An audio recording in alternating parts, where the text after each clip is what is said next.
সূরাতুন নিসা কোরআনের মাদানী সূরাগুলোর মাঝে অন্যতম দীর্ঘ একটি সূরা। এই সূরায় আল্লাহ আযজা ওয়া জাল্লা অনেক সমস্যা নিয়ে কথা বলেছেন। রাসূলুল্লাহ সাল্লাল্লাহু আলাইহি সাল্লামের গোটা মাদানী জিন্দেগির সবচেয়ে জটিলতম সমস্যাগুলোর একটি ছিল মুনাফিকদের সাথে আচরণ করার সমস্যা। এই সূরার ৬০-এর অধিক আয়াতে ক্রমাগতভাবে কিভাবে এই সমস্যা মোকাবেলা করা হবে তার দিক নির্দেশনা প্রদান করা হয়েছে। এই সূরায় অনেকগুলো বিষয় নিয়ে কথা বলা হয়েছে, কিন্তু এটি অন্যতম জটিল একটা বিষয়। আর এই সমস্যা মোকাবেলা করার পাশাপাশি আল্লাহ আযজা ওয়া জাল্লা এই দলের বিরুদ্ধে কঠিন কঠিন বিধান এবং আয়াত অবতীর্ণ করেন। উদাহরণস্বরূপ আল্লাহ আযজা ওয়া জাল্লা বলছেন, ইন্নামাল মুনাফিকিনা ফিদ-দারকিল আসফালি মিনান নার। কোনো সন্দেহ নেই মুনাফিকরা দোজখের আগুনের একেবারে সর্বনিম্ন স্তরে অবস্থান করবে। আল্লাহ আযজা ওয়া জাল্লা যেহেতু মুনাফিকদের সম্পর্কে এভাবে বলেছেন এবং তিনি যেহেতু তাদের উপর খুব রাগান্বিত, তাই আমরা ধারণা করি আমাদেরও উচিত তাদের উপর রাগান্বিত হওয়া। আমি সর্বপ্রথম এই ধারণা সংশোধন করতে চাই। আল্লাহ আযজা ওয়া জাল্লার রাগ হওয়ায় এটি একমাত্র তার অধিকার। তিনি কারো উপর রাগান্বিত হলে এটা বোঝায় না যে আমরাও সেই ব্যক্তির উপর রাগান্বিত হওয়ার অধিকার রাখি। আমরা কারো সম্পর্কে কীরূপ মনোভাব পোষণ করব এবং আল্লাহ আযজা ওয়া জাল্লার কী অধিকার রয়েছে তার মাঝে একটা পার্থক্য রয়েছে। রাসূলুল্লাহ সাল্লাল্লাহু আলাইহি সাল্লাম নাজরানের খ্রিস্টানদের ইসলামের দাওয়াত প্রদান করেন। তখন তাদের একদল প্রতিনিধি নবুয়তের ব্যাপারটা পরীক্ষা করে দেখার জন্য মদিনায় আগমন করেন। সে সময় তার মদিনাতে হোটেল ছিল না, তাই তিনি তাদেরকে মসজিদে নববীতেই থাকার ব্যবস্থা করেন। এই খ্রিস্টানরা খুব ধর্মানুরাগী ছিল, তারা খ্রিস্ট ধর্ম সম্বন্ধে ভালো জ্ঞান রাখত আর তারা ঈসা আলাইহিস সালামের উপাসনা করত। মদিনায় অবস্থানকালে তাদের উপাসনা করার জন্য বিশেষ কোনো জায়গা ছিল না। তারা কোথায় যীশু খ্রিস্টের উপাসনা করেছিল? মসজিদে নববীর ভিতরে। এটা ওই সময়টাতে ঘটে যখন তারা মদিনায় অবস্থান করে এবং রাসূল সাল্লাল্লাহু আলাইহি সাল্লামের সাথে আলোচনা চালিয়ে যায়। ওই সময়ে সূরা মারিয়ামের শেষের দিকের কিছু আয়াত আলোচনা করা হয় এবং আলে ইমরানের কিছু আয়াত অবতীর্ণ হয়। মূলত সূরা মারিয়ামের কিছু আয়াত ইতিমধ্যে অবতীর্ণ হয়ে গিয়েছে, যেখানে আল্লাহ বলেন, আর তারা বলে আল্লাহ সন্তান গ্রহণ করেছেন। অবশ্যই তোমরা এক জঘন্য বিষয়ের অবতারণা করেছো। কোরআন মাজিদের সবচেয়ে ক্রুদ্ধ আয়াতগুলোর কিছু আয়াত এমন সব মানুষদের বিরুদ্ধে নাজিল করা হয়েছে যারা বলে আল্লাহ সন্তান গ্রহণ করেছে। এটা আল্লাহর কাছে মারাত্মক আপত্তিকর কেউ যখন এমন কথা বলে। কিন্তু তার রাসূলের ক্ষেত্রে দেখা যাচ্ছে তিনি এই মানুষগুলোর বিরুদ্ধে স্পষ্টত কোনো রাগ প্রকাশ করছেন না। তারা মসজিদে নববীতে অবস্থান করছিলেন এবং সেখানে তাদের উপাসনা করছিল। তাহলে এটা কিভাবে সম্ভব? আল্লাহ এই মানুষগুলোর উপর রাগান্বিত, কিন্তু তার রাসূল তাদের উপর রাগান্বিত নন সাল্লাল্লাহু আলাইহি সাল্লাম। মুনাফিকদের সম্পর্কে কথা বলার পূর্বে আপনার বোঝার জন্য আরেকটা উদাহরণ দিচ্ছি। আমার অনেকগুলো সন্তান রয়েছে। একজন কোনো একটা বিষয়ে অন্যায় করে বসলো, আমি তাকে বকা দিতে লাগলাম। ধরুন আমার বড় মেয়েকে বকা দিচ্ছিলাম, তো যখন আমি তাকে বকা দিতে লাগলাম সে সময় আমার ছোট ছেলে এসে বড় মেয়ের দিকে আঙুল তুলে বলল, আমিও তোমার উপর রাগান্বিত। তৎক্ষণাৎ আমি আমার মেয়ের উপর রাগ ঝাড়ব না, আমি রাগান্বিত হব আমার ছোট ছেলের উপর। তুমি এখানে রাগ দেখাচ্ছ কেন? আমি আমার অবস্থান থেকে রাগ করতে পারি, আমি এই বাড়ির কর্তা। আমার যখন রাগ করার অধিকার থাকে সেটা আমার জায়গা থেকে আমি দেখাতে পারি। তোমার তো আমার পদমর্যাদা নেওয়ার অধিকার নেই। তখন সে বলল, আমি ভেবেছিলাম আপনি যেহেতু রাগান্বিত আমারও রাগ দেখানো উচিত। সে তার সীমানা অতিক্রম করেছে। এটা সীমা অতিক্রম করা আচরণ। আমাদের বুঝতে হবে আল্লাহর রাগ হওয়া আল্লাহর অধিকারে, এটা তার অধিকারে। তিনি যেভাবে ইচ্ছা তার বান্দাদের সাথে আচরণ করবেন, এটা আমাদের কাজ নয়। অন্য মানুষদের বিরুদ্ধে আল্লাহর রাগ ছাড়া আমাদের কাজ নয়। তাই আপনি যখন মুনাফিকদের সম্বন্ধে নাজিলকৃত কোনো আয়াত শোনেন তখন হয়তো ভাবেন আমাদেরও তাদের প্রতি রাগ দেখানো উচিত। যেহেতু আল্লাহ তাদের উপর রাগান্বিত, আমাদেরও উচিত তাদের প্রতি রাগান্বিত হওয়া। এই পার্থক্যটা আল্লাহ তার রাসূলকে পরিষ্কারভাবে জানিয়ে দিয়েছেন। মুনাফিকদের নেতা আব্দুল্লাহ ইবনে উবাই, যে রাসূল সাল্লাল্লাহু আলাইহি সাল্লামের জন্য বহু সমস্যা তৈরি করেছিল, যে ছিল মন্দদের মাঝে সবচেয়ে মন্দতম ব্যক্তি, সে মারা গেল। তার মৃত্যুর পর রাসূলুল্লাহ সাল্লাল্লাহু আলাইহি সাল্লাম নিজে তার জানাজার নামাজ পড়ান। তিনি জানাজার নামাজে ইমামতি করেন। এরপর কোরআনের আয়াত অবতীর্ণ হয়, ওয়ালা তুসাল্লি আলা আহাদিম মিনহুম মাতা আবাদা। আর তাদের মধ্য থেকে কারো মৃত্যু হলে তার উপর কখনো নামাজ পড়বেন না এবং তার কবরেও দাঁড়াবেন না। কিন্তু তিনি জানাজার নামাজ পড়ানোর পূর্বে আয়াত অবতীর্ণ হয়নি, তিনি নামাজ পড়ানোর পর আয়াত অবতীর্ণ হয়। আল্লাহ যদি চাইতেন রাসূলুল্লাহ সাল্লাল্লাহু আলাইহি সাল্লাম মুনাফিক নেতার জানাজা নামাজ পড়াবেন না, তাহলে তিনি আগে আয়াত নাজিল করতে পারতেন। কিন্তু আল্লাহ আজ্জা ওয়া জাল্লা নামাজ পড়ানো পর্যন্ত অপেক্ষা করলেন কেন? কারণ একমাত্র আল্লাহ জানেন কারা মুনাফিক। এমনকি স্পষ্ট কোনো কারণ বর্তমান থাকলেও আমি আপনি কারো প্রতি আঙ্গুল নির্দেশ করে বলতে পারি না এই হলো একজন মুনাফিক, বা স্পষ্টত এই লোকের ঈমান নেই। বিশেষ করে নিফাক মানে কপটতার অবস্থান হলো মানুষের অন্তরের গহীনে। ফি কুলুবিহিম মারাদুন, তাদের অন্তরে রোগ রয়েছে। অন্তর এমন এক জায়গা যেখানে আমার আপনার প্রবেশাধিকার নেই। কিভাবে আমি আপনি অন্য একজনের অন্তরের বিচার করব? আমি আপনি যা দেখি তা হলো মানুষের আচরণ। আমরা কেবল বাহ্যিক ব্যাপারগুলো দেখতে পারি, আমাদের পক্ষে ভেতরের অবস্থা জানার কোনো উপায় নেই। আর বাহির এবং ভেতর সব সময় সম্পর্কযুক্ত থাকে না। কখনো কখনো অবস্থা দৃষ্টি যা মনে হয় আসল ব্যাপার তা নাও হতে পারে। এমনকি রাসূলুল্লাহ সাল্লাল্লাহু আলাইহি সাল্লামের সিরাতের শেষের দিকে নাজিল করা হয়। অন্য এক কথায় আল্লাহ বলছেন, এমনকি মক্কায়ও ولولا رجال مؤمنون ونساء مؤمنات لم تعلموهم তিনটি যুদ্ধ সংঘটিত হওয়ার পরেও এমন অনেক মানুষ এখনো আছে যাদের দেখতে মুসলিম মনে হয় না, তারা নামাজ পড়ে না, এখনো ইসলামের অনুশাসন পালন করা শুরু করেনি, কিন্তু তাদের অন্তরে রয়েছে লা ইলাহা ইল্লাল্লাহ এবং একমাত্র আল্লাহ তাদের চিনেন। লাম তা'লামু, তোমাদের পক্ষে কোনোভাবেই জানা সম্ভব নয়, তোমরা সবাইকে কাফের মনে করতে পারো না। এই ভূমিকার উপর নির্ভর করে আমি আপনাদের সাথে সূরাতুন নিসার একটি আয়াত শেয়ার করতে চাই। এই আয়াতে আল্লাহ আজ্জা ওয়া জাল্লা একটা কঠিন সামরিক পরিস্থিতি মোকাবেলা করেছেন। সেই সময় মুসলিম সেনাবাহিনী মরুভূমির ভেতর দিয়ে গমন করছিল, আর তখন মক্কার কুরাইশদের সাথে মুসলমানদের যুদ্ধাবস্থা বিরাজ করছিল। মরুভূমিতে মুসলমানরা কুরাইশ কর্তৃক আক্রান্ত হওয়ার আশঙ্কা ছিল, কারণ আপনি যুদ্ধের সময় আছেন, তাই যে কোনো সময় আক্রান্ত হতে পারেন। এমত অবস্থায় দূর থেকে কাউকে আসতে দেখলে আপনার পক্ষে বোঝা সম্ভব নয় বন্ধু নাকি শত্রু, আপনি জানেন না। তাই আল্লাহ মুসলমানদের ভ্রমণ করার সময় সতর্ক পদক্ষেপ নিতে বলছেন। কাউকে যখন আসতে দেখবে এমত অবস্থায় তোমাদের কি করা উচিত? আল্লাহ সুবহানাহু ওয়া তাআলা বলেন, ইয়া আইয়ুহাল্লাযীনা আমানু ইযা দারাবতুম ফি সাবিলিল্লাহ ফাতাবায়ানু, হে ঈমানদারগণ, তোমরা যখন আল্লাহর পথে সফর করো, অর্থাৎ যখন তোমরা যুদ্ধের জন্য ভ্রমণ করো বা আল্লাহ রাসূল সাল্লাল্লাহু আলাইহি সাল্লাম তোমাদেরকে কোনো উদ্দেশ্যে কোথাও পাঠান, যাত্রাপথে কাউকে দূর থেকে আসতে দেখলে পরীক্ষা করে দেখো এবং নিশ্চিত করো যে সব কিছু পরিষ্কার। অন্য কথায়, কাউকে আসতে দেখলে আশেপাশের কোনো উঁচু টিলা থেকে ভালো করে পরীক্ষা নিরীক্ষা করে দেখো, সরাসরি তাদের সামনে গিয়ে উপস্থিত হও না। কিন্তু যদি হঠাৎ করে তারা সামনাসামনি উপনীত হয়, তোমরা পর্বতের এক পাশ দিয়ে সফর করছো আর তারা অন্য পাশ দিয়ে সফর করছে, তারপর দুই দল হঠাৎ করে মুখোমুখি হয়ে পড়ো, সেই সময় তোমাদের কি করা উচিত? আল্লাহ আজ্জা ওয়া জাল্লা একটা নির্দেশনা দান করেছেন। প্রসঙ্গত, এমন পরিস্থিতিতে জীবন মৃত্যুর প্রশ্ন দেখা দিতে পারে।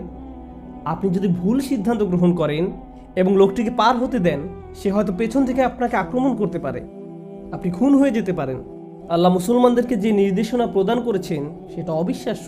ওয়ালা তাকুলু লিমান আলকা ইলাইকুমুস সালামা লাস্তা মুমিনান, কেউ যদি তোমার দিকে সালাম ছুড়ে দেয়, আলকা ইলাইকুমুস সালামা, আলকা ইলাইকুমুস সালামা, তিনি বলেননি ওয়ালা তাকুলু লিমান ইউসাল্লিমু আলাইকুম, যে তোমাদের সালাম দেয় তাকে বলো না। না, এমনকি কেউ যদি তোমার দিকে সালাম ছুড়ে দেয়, লাস্তা মুমিনান, তাকে বলো না যে তুমি মুমিন নও। ব্যাপারটা হলো, কখনো কখনো রাস্তা দিয়ে পরস্পর অতিক্রম করার সময় বলতে পারি না আপনি আমি মুসলিম কিনা, চিনতে পারি না। আপনি পাশ কাটার সময় পরীক্ষামূলকভাবে বললেন আসসালামু আলাইকুম, অপরজন জবাব দিল ওয়ালাইকুম আসসালাম, এখন আপনি জানেন সে মুসলিম। আমরা জানি যে আমাদের ধর্মবিশ্বাসের বিভিন্ন স্তর রয়েছে। ইসলাম, ঈমান, ইহসান। ইসলাম হলো এই লোকটি অন্তত শাহাদা গ্রহণ করেছে। পরের স্তর হলো ঈমান, শক্তিশালী বিশ্বাসীদের অন্তরে ঈমান থাকে, তাদের বলা হয় মুমিন। এই আয়াতের ক্ষেত্রে আমি আপনি আশা করেছিলাম আল্লাহ হয়তো বলবেন কেউ যদি তোমাদের সালাম দেয় তাহলে মনে করবে তারা মুসলিম, কিন্তু আল্লাহ বলছেন কেউ যদি তোমাদের প্রতি সালাম ছুড়ে দেয় তাকে বলো না যে তুমি মুমিন নও, লাস্তা মুমিনান। বিষয়টা আসলেই অসাধারণ। এখন যে লোকটি আমার পাশ অতিক্রম করে গেল, আমি শুধু তাকে মুসলিমই মনে করব না, বরং আমি মনে মনে ধরে নিব সে একজন আন্তরিক বিশ্বাসী, যার মাঝে মুনাফিকির কোনো সম্ভাবনা নেই। এই লোকের ভিতরে মুনাফিকির কোনো সম্ভাবনা নেই। সে যে মুনাফিক নয় এই ব্যাপারে আমার কাছে একমাত্র যে প্রমাণটি রয়েছে তা হলো সে বলেছে আসসালামু আলাইকুম ওয়া রাহমাতুল্লাহি ওয়া বারাকাতুহু, শুধু এটাই। আর এটাই কোরআনের অভিমত। জীবন মৃত্যুর প্রশ্ন দেখা দিবে এমন পরিস্থিতিতেই এই নিয়ম। সে সময় ভুল হলে আপনি মারা যেতে পারেন। আপনি হয়তো বলতে পারেন, সে সালাম দিয়েছে ঠিক আছে, কিন্তু আমি তো নিশ্চিত নই। আল্লাহ বলছেন তোমার নিশ্চিত হওয়ার জন্য সালামই যথেষ্ট। যদি কখনো এমন পরিস্থিতিতে পড়ে জীবনও হারান, কোনো সমস্যা নেই, কিন্তু কারো ইমানের ব্যাপারে সন্দেহ পোষণ করা তোমাদের জন্য আরো বড় বিপদ। সেটা তোমার দুনিয়া আখিরাত দুটিই বরবাদ করবে। যেমন অন্যত্র তিনি বলছেন, আন তুসিবাকুম মা'রাকুম বিগাইরি ইলম, কোনো দুর্যোগ তোমাকে আঘাত করবে আর তুমি জানতেও পারবে না, কারণ তুমি অন্য মুসলিমকে আক্রমণ করেছো, তুমি অন্য একজন বিশ্বাসীকে আক্রমণ করেছো। আয়াতটা শেষ করি, তারপর আপনাদের সাথে এর কিছু শিক্ষা নিয়ে আলোচনা করব। তাবতাগুনা আরাদাল হায়াতিদ দুনিয়া। দেখুন, আয়াতটি শুরু হয়েছে ফি সাবিলিল্লাহ দিয়ে। আপনি আল্লাহর রাস্তায় বের হয়ে পড়েছেন। তখন আল্লাহ বলছেন তুমি আল্লাহর রাস্তায় গমন করছো, তারপর কেউ তোমার সামনে এসে পড়লো, তখন তারা সালাম দিলেই তা তোমার জন্য যথেষ্ট। কিন্তু আয়াতের মাঝখানে এসে আল্লাহ বলছেন একমাত্র তখনই তুমি বলবে না না, তার সালাম আমার জন্য যথেষ্ট নয়, যখন তুমি আল্লাহর পথে ভ্রমণ করার পরিবর্তে এই ভ্রমণটাকে দুনিয়াবী উদ্দেশ্যে পরিবর্তন করে ফেলবে। যখন সালাম দেয়াকে তুমি যথেষ্ট মনে করবে না, তখন তুমি আসলে আর আল্লাহর পথে চলছো না, তুমি পার্থিব উদ্দেশ্যে ভ্রমণ করছো। অর্থাৎ এই আচরণের কারণে ভ্রমণের নিয়ত এখন পরিবর্তিত হয়ে গিয়েছে। তোমার ভ্রমণের নিয়ত এভাবে ধ্বংস করো না। তোমরা ফি সাবিলিল্লাহ এর কাজগুলোকে তাবতাগুনা আরাদাল হায়াতিদ দুনিয়াতে পরিবর্তন করে নষ্ট করে ফেলো না। আল্লাহর কাছে সম্পদের অভাব নেই, বস্তুবাদী হয়ে পড়ো না, পার্থিব উদ্দেশ্যে জীবনযাপন করো না। এমন পরিস্থিতিতে তাৎক্ষণিক প্রতিক্রিয়া হওয়ার কথা ছিল, আমার মনে হয় না তুমি মুসলিম। তারপর আপনি তাকে হত্যা করে তার আসবাবপত্র নিয়ে যেতেন। তাৎক্ষণিক প্রতিক্রিয়া এমনই হওয়ার কথা ছিল, কিন্তু বৃহত্তর পরিসরেও আমাদের জন্য এর মাঝে কালোত্তীর্ণ শিক্ষা রয়েছে। কাযালিকা কুনতুম মিন ক্বাবল, এই গোটা বক্তব্যটি একটা আয়াতের অংশ। আগে তোমরা এমন ছিলে, পূর্বে তোমরা সব কিছুতে ছিলে সন্দেহভাজন, কোনো কিছু সহজে বিশ্বাস করতে না, মানুষকে অযথা বিচার করতে, সামান্যতেই তাদের আক্রমণ করতে, চরিত্র হনন করতে, তাদের নিয়ত নিয়ে প্রশ্ন করতে। জাহেলিয়াতের যুগে তোমরা এমনই ছিলে, মিন ক্বাবল, অনেক আগে, এখন নয়। এখন তো তোমাদের কাছে কোরআন আছে, তোমাদের ঈমান আছে, এখন আর তোমরা আগের মতো আচরণ করতে পারো না। ফামান্নাল্লাহু আলাইকুম, আল্লাহ তোমাদের উপর এক বিশাল অনুগ্রহ করেছেন। এই আয়াতে তিনি আমাদের প্রতি কি অনুগ্রহ করেছেন? এই আয়াতে আল্লাহ শুধু আমাদের ইসলামের দিকে পথ দেখাননি, তিনি আমাদের এমন এক ভ্রাতৃত্ব দান করেছেন যার ভিত্তি হলো আসসালামু আলাইকুম ওয়া রাহমাতুল্লাহি ওয়া বারাকাতুহু। এটাই এর ভিত্তি। এটা আল্লাহর পক্ষ থেকে এক বিশাল অনুগ্রহ যা তিনি আমাদেরকে দিয়েছেন। ফামান্নাল্লাহু আলাইকুম ফাতাবাইয়ানু, অহেতুক সন্দেহ করো না। এখন যেহেতু তোমরা জানো সালাম দেওয়ার পর কোনো অহেতুক সন্দেহ করা যাবে না, এরপরেও সাবধান থেকো, অহেতুক সন্দেহ করো না। তারপর তিনি বলেন ইন্নাল্লাহা কানা বিমা তা'মালুনা খাবীরা, আল্লাহ তোমাদের কাজকর্ম সম্বন্ধে খুব ভালোভাবেই জানেন, এতে কোনো সন্দেহ নেই। আমার আপনার জন্য এর অর্থ কি? আমরা দারুণ একটা সময়ে বসবাস করছি যেখানে একজন মুসলিমের সালাম আমাদের জন্য যথেষ্ট নয়।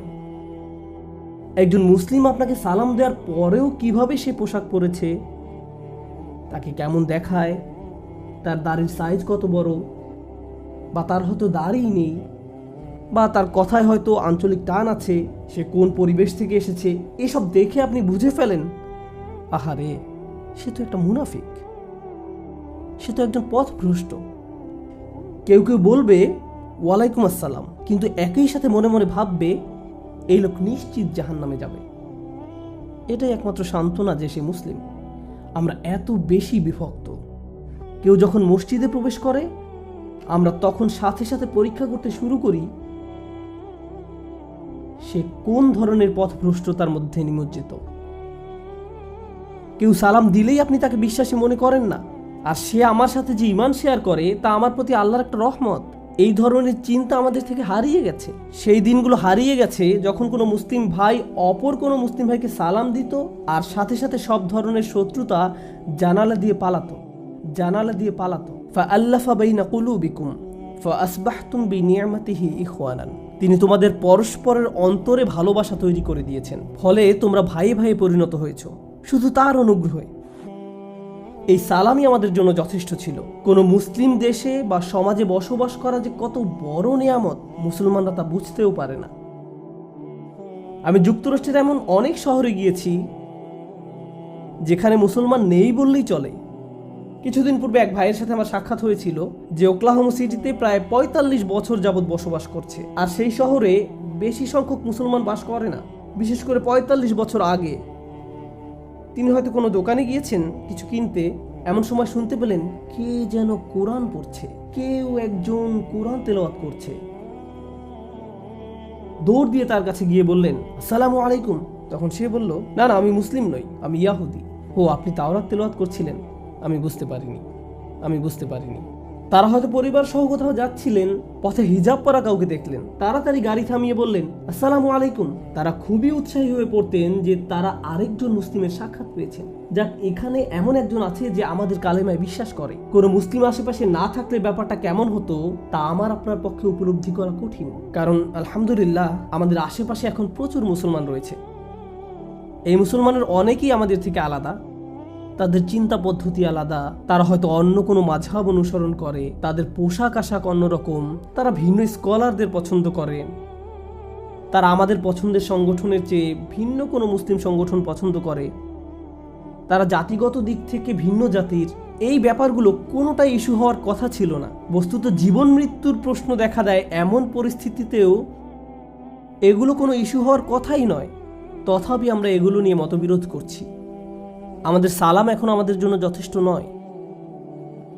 আমাদের পরস্পর সালাম বিনিময় এই ব্যাপারটার প্রতি ইঙ্গিত করে যে একে অন্যের ঈমান বিচার করার কোনো অধিকার আর আমাদের নেই। কেউ যদি ভুল কিছু করে, আপনি তাকে উপদেশ দিতে পারেন, আপনি সবচেয়ে সম্মানজনক উপায়ে তার ভুল দেখিয়ে দিতে পারেন, কিন্তু এটা তার ঈমান বিচার করা নয়। যেমন ধরুন, ভাই, আমি মনে করি আপনি ওই মুরব্বীর সাথে উচ্চ আওয়াজে কথা বলেছেন, আমার মনে হয় আপনার এমন আচরণ করা ঠিক হয়নি। ভাই, আপনি মনে হয় ভুল দিকে ফিরে নামাজ পড়ছেন, ওইটা কাবার দিক। ছোটখাটো ভুল ধরিয়ে দেয়া ঈমান বিচার করা নয়, এটা তো এমনিতেই আমাদের করার কথা, এটা নাসিহা। কিন্তু এর সাথে কারো চেহারা সুরত দেখে চরম পর্যায়ে বিদ্বেষমূলক বিচার করা, এগুলো তালগোল পাকিয়ে ফেলবেন না। সাহাবায়ে কেরামরা রাদিয়াল্লাহু আনহুম নানান বর্ণের ছিলেন, চেহারা সুরতের দিক থেকে সবাই একরকম ছিলেন না, তারা নানান গোত্র থেকে এসেছিলেন। তাই এসব দেখে অন্যকে বিচার করার কোনো অধিকার কাউকে দেয়া হয়নি। এই আয়াতের আলোকে সর্বশেষ যে কথাটি শেয়ার করতে চাই, আমরা যদি অনায়াসেই একে অন্যের ঈমান বিচার করে বসি, আমরা যদি মনে করি সালাম দেওয়া যথেষ্ট নয়, তাহলে আমাদের সম্পর্কে আল্লাহর মন্তব্য হলো, যদিও আমাদের দেখতে মুসলিম মনে হয় এবং আমরা মনে করি যে আমরা মুসলিম, তারপরেও আমাদের প্রচেষ্টা আসলে দুনিয়াবি। তাবতাগুনা আরাদাল হায়াতিদ দুনিয়া। দুনিয়া তোমাদের কাছে বেশি গুরুত্বপূর্ণ হয়ে পড়েছে, আর তখনই তোমরা সহজেই অন্য মুসলমানদের বিচার করে বসবে, নিজেদের মাঝে বিভক্তি তৈরি করবে এবং অন্য মুসলিমদের দিকে নিচু দৃষ্টিতে তাকাবে।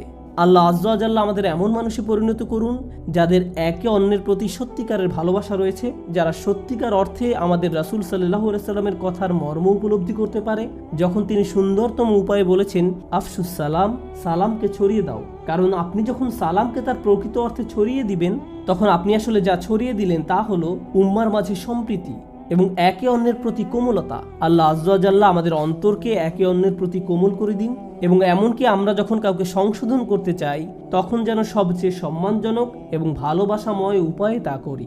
বারাকাল্লাহু লি ওয়া লাকুম ফিল কুরআনিল হাকিম ওয়া নাফা'নি ওয়া ইয়্যাকুম বিল আয়াতি ওয়া যিকরিল হাকিম।